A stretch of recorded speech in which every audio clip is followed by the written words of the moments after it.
Here are the top 3 things that you need to focus on in order to be a homeowner by the end of this year. Hi, my name is Jorge de Jesus. I am with Century 21 Western Realty in Katy, Texas. I'm part of the Matt Freeman team. And in this video, I want to give you 3 things to focus on. Not steps, not how-to guides, 3 things to focus on, 3 things to be watchful for. As with all videos, I'm going to give you the 3 tips right up front. That way you can go on about your day. But for the rest of you, stick around. I'll break down a little bit more, although most of these things are going to be different depending on the individual. Number 1 is going to be having at least 15% of the purchase price in your bank 6 months before you even start looking. Don't touch that. Number 2, super watchful of your credit and work towards repairing it if needed, or increasing it if you have the funds and the ability to do so if it's something that can be fixed. 3 is to be super hyper-focused about the areas that you want to live in, the amenities that you want in your neighborhood, and let's say what the house looks like, yes, but also with a tinge of flexibility. Okay, so number 1, if you're a first-time home buyer, I want to tell you that this myth of 20% and only having 20%, and that's the only way that you're going to get it, and how do I get $50,000 if it's a $250,000 home? How do I get $50,000 in the bank? How do you expect? Listen, there's plenty of programs out there, especially in Texas. There's plenty of realtors who are super knowledgeable about those programs that can help guide you through this. But I want to say 15% because you never know. See, when it comes to the real estate market, right now at the time of this recording, prices are higher than anything we've ever seen.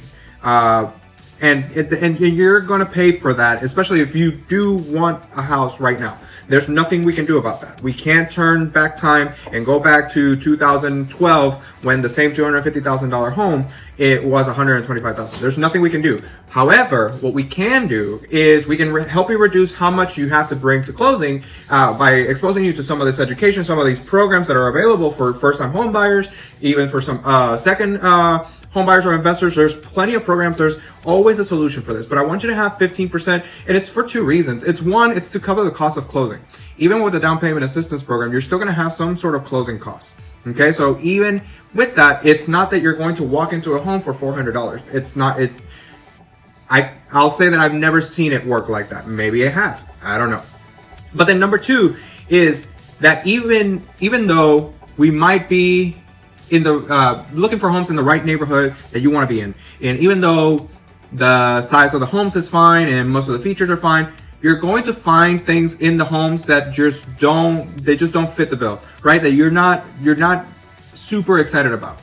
So what I always tell my clients is that it's super important to keep an open mind to these things, because the perfect home rarely ever exists.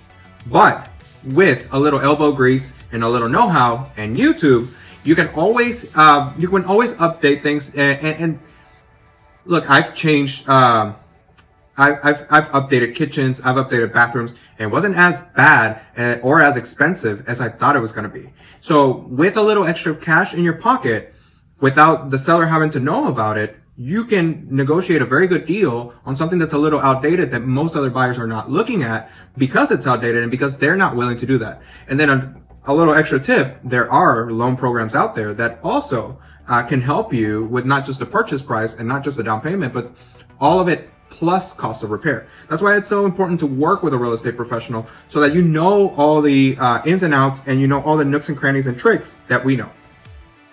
Credit. So number 2 is credit. And credit, I want to say, I'm going to be 100% honest with you. I've struggled with credit too. I've struggled with credit up until I became a real estate agent. And then I realized how seriously important it is to maintain a good track record with the bureaus, to make sure that if you see anything fraudulent going on with your accounts, to report it immediately, to make sure that your credit utilization is down. All these things, all this credit education was super important, but I didn't know about any of this before becoming a real estate agent. Now, there's 2 ways to go about making sure that you're staying on top of your credit. Number 1 is DIY. It's do it yourself. It's signing up for a great resource is Experian Boost for Experience.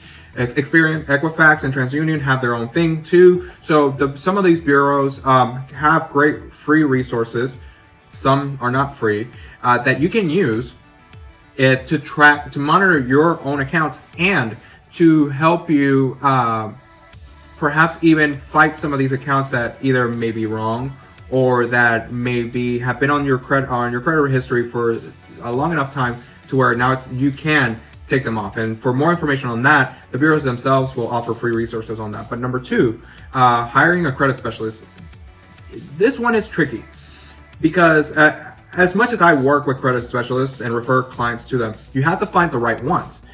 Not all credit specialists are working in lockstep with your goals. They're working for themselves or for the company that they represent. Much like a lot of lenders, and I know I'm going to get hate for that, title companies, a lot of people in the process, except for your real estate agent, are working for themselves. Let's just be very clear about that. So finding the right credit repair company to help you with this process is crucial. That's why we have reviews. That's why we have word of mouth. Just make sure you do your homework on these companies, and make sure that you're doing your due diligence and asking the right questions, right? So something like there's two types of companies, and I'll make this short. There's companies that will take your information, and the entire company has like systems and algorithms that work on your stuff, and they send stuff automatically. And then you have your independent advisors that do work for a company or work for themselves, but they're your like account managers, right? So they're the ones that are working with you step by step. I would prefer the second. That way you have somebody to hold responsible for, you know, any lack of action or anything that might be negative that's going on with your situation. So credit, super important. Make sure you're staying on top of it. And number three is making sure that you know exactly what you want to buy, where you want to buy it, how you want to buy it. I say this as an experience as working with a lot of buyers. I work with a lot of buyers, some listings, some sales too, but a lot of buyers. Why? Because we're in a market in Houston, particularly the Katy area, where we have a lot of people that are moving in. And as of this recording, there are more people looking to buy than there are people looking to sell, which is why prices are up, and we'll work on that math in a later video. But having said that, I like a mix of knowing exactly what you want and some flexibility. And I know that sounds contradictory, but here's the thing. If you tell me, Jorge, we need a pool. Okay, a pool, great.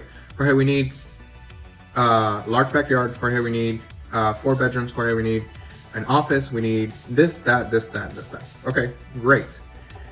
Now, what I would do as your agent is give you that list back and tell you, hey, out of these needs, I need to know which ones are wants. Because if you are looking to buy in the next 30 to 90 days, then some of these needs that are lower on the totem pole might have to become wants, and might have to be things that you either add later or sacrifice.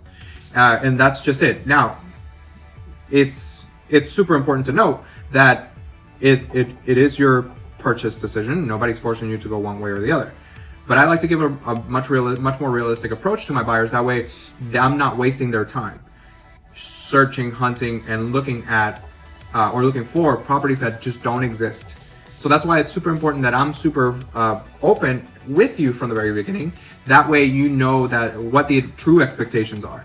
And you know what? 9 times out of 10, there's the occasional person that, you know, kind of pushes back a little bit on me being so blunt. But 9 times out of 10, my buyers will appreciate that, because, you know, it's just some of these things are just not out there, whether it's because the features themselves are just not common to the area, or it could be that the price range that we're looking in doesn't lend itself to find houses that have that, right? Or it could be that depending on what the amenity is, in these areas, those amenities come with a premium, okay? So just remember, and this is specific to moving into a different market altogether. When I say market, I mean a whole different city. The differences are vast. I've worked with buyers from New York, California, Florida, Georgia. Home values are very different. The expectation of what your purchasing power is very different in both directions. So just be aware, have that conversation with your buyer's agent. Hey, I want, this is what I need, but this list over here, these are wants. If we can have them, great. If not, no.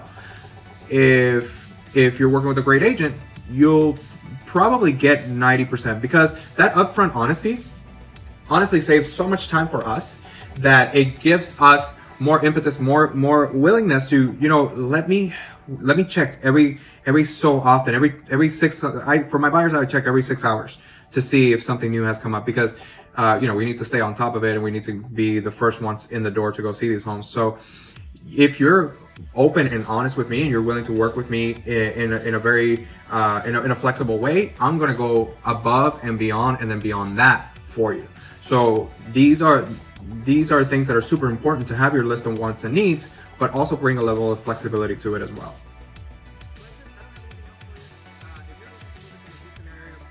I'd love to help you. Even if you don't hire me as your realtor, I'd like for you to get at least some basic lay of the land type information.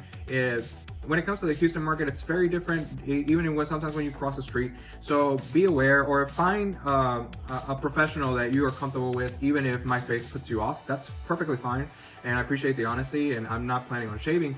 But it's like buying a house right now at the time of this recording. It's like going into the Amazon without a guide.